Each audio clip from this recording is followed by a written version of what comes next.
Hi friends, it's Barry from Math Games, and today we will look at this Oxford University Maths Challenge. So it says how many real solutions does the equation x cubed minus 300x equals 3000 have? So pause the video and give this a go, and when you're ready, keep watching for the solution. So let's do this problem. So on the left-hand side, we have x cubed minus 300x. So today I want to show you a more in-depth approach, and we will start by thinking about what x cubed minus 300x look like. In order to do that, let's remind ourselves what a cubic looks like, the most basic cubic equation, which is y equals x cubed.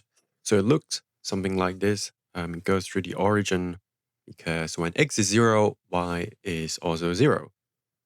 So x cubed minus 300x. Notice that both of these terms have the term x, so we can factor that out. We are left with x squared minus 300. And then for this expression here, this is like a difference of two squares. We can think of 300 as the square root of 300 and then squared. So we will have the formula a plus b times a minus b. So we have x plus root 300 and then x minus root 300. So now that we decompose our polynomial as a product of three terms, we can think about, what this equation looks like. Because let us draw a graph first on the axis. Okay. So there is a root at x equals 0. So it passes through the x-axis at this point. And it also passes through root 300 here and minus root 300 here. So that's very good.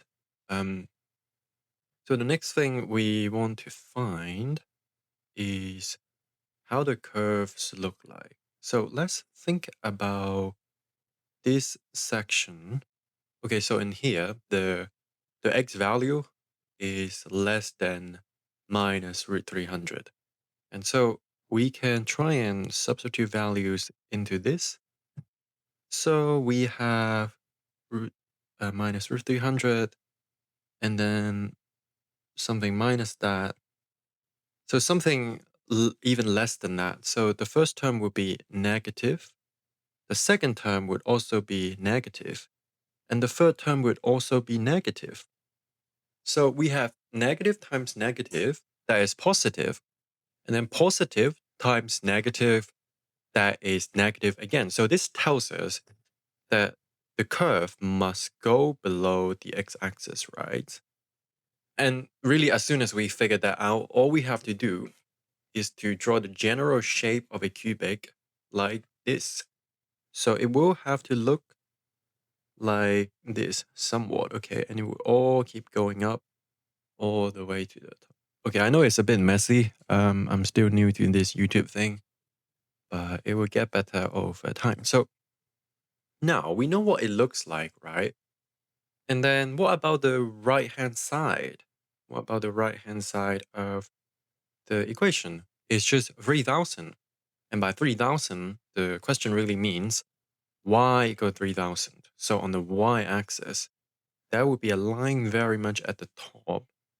And this line, we will call it y equals 3000. Okay, so that's y equals 3000.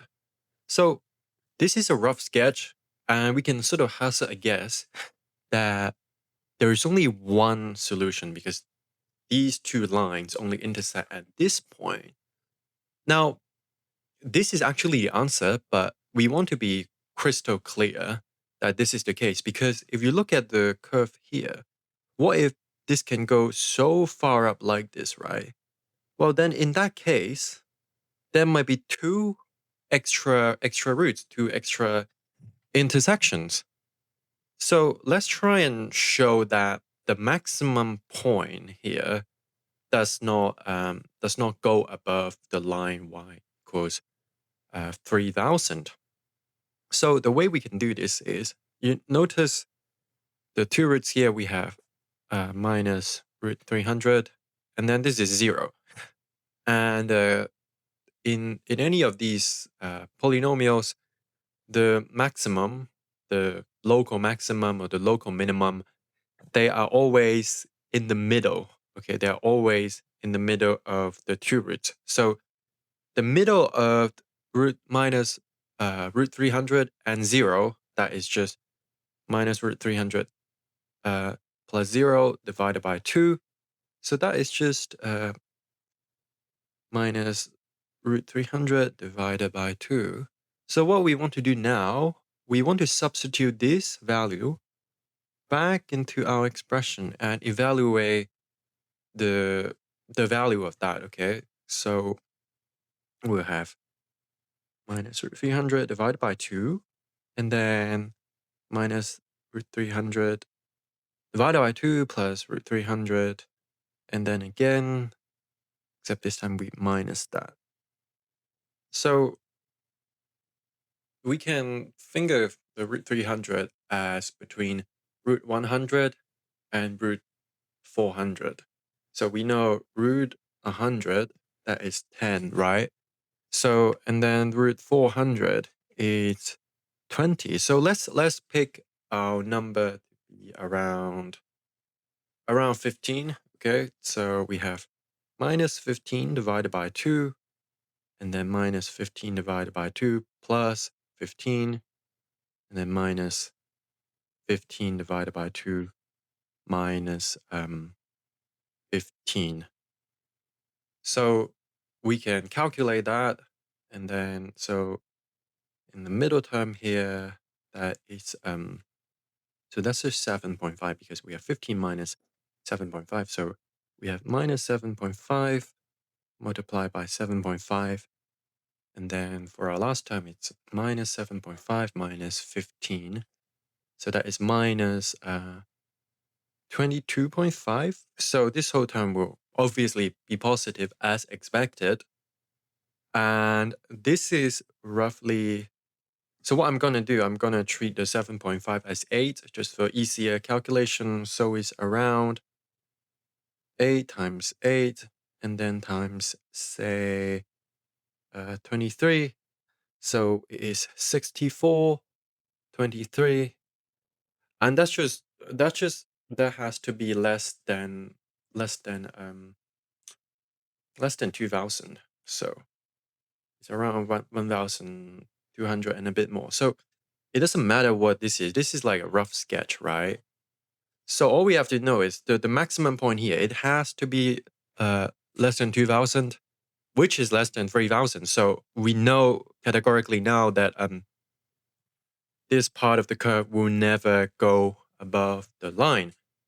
So we can conclude that there is indeed just one solution because there's only one intersection. And that's our answer. How amazing. If you enjoyed this video, like, comment, subscribe. And you can also check out my blog on medium.com as well as my new website on mathgamesbl.com. So I'm trying to expand more, but at the same time, I want to keep building up this YouTube channel. I really want to reach, 1 million subscribers, say in 5 years' time. And so, yeah, thanks for watching, and I will see you in the next one. Bye.